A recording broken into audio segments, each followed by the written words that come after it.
Iran ইসরায়েলের যুদ্ধ প্রসঙ্গ।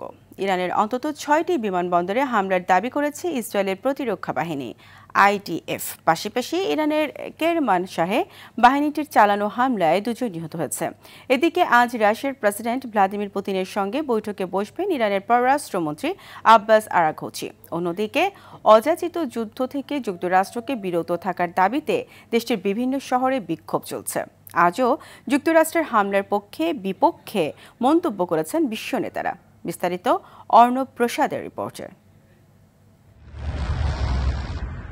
১১তম দিনে গড়িয়েছে ইরান ইসরায়েল সংঘাত। এখনও থামেনি উত্তেজনা। নতুন করে ইরানের পশ্চিম, পূর্ব ও মধ্যাঞ্চলের অন্তত ৬টি বিমানবন্দরে হামলা চালানোর দাবি করেছে ইসরায়েলের প্রতিরক্ষা বাহিনী IDF। বাহিনীটির বরাতে তথ্যটি নিশ্চিত করেছে সংবাদ মাধ্যম আল জাজিরা। হামলা হয়েছে কেরামানশাহ প্রদেশেও। সেখানে ড্রোন হামলায় নিহত হয়েছে মা ছেলে।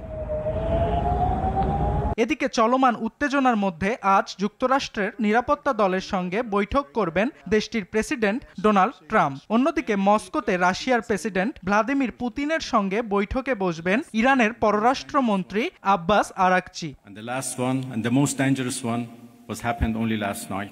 ইরান ইসরায়েল চলমান সংঘাতে যুক্তরাষ্ট্র জড়িয়ে পড়ায় দেশটিতে যুদ্ধবিরোধী বিক্ষোভ চলছে। লস অ্যাঞ্জেলেসের কেন্দ্রস্থল ফেডারেল বিল্ডিং এর সামনে জড়ো হয়ে বিক্ষোভকারীরা ইরান থেকে হাত সরাও, যুদ্ধ নয় চাই চাকরি ও শিক্ষা সহ নানা প্রতিবাদী স্লোগানে মুখর হন। যুক্তরাষ্ট্র ও ইসরায়েলের হামলার বিরুদ্ধে বিক্ষোভ হয়েছে তেহরানেও।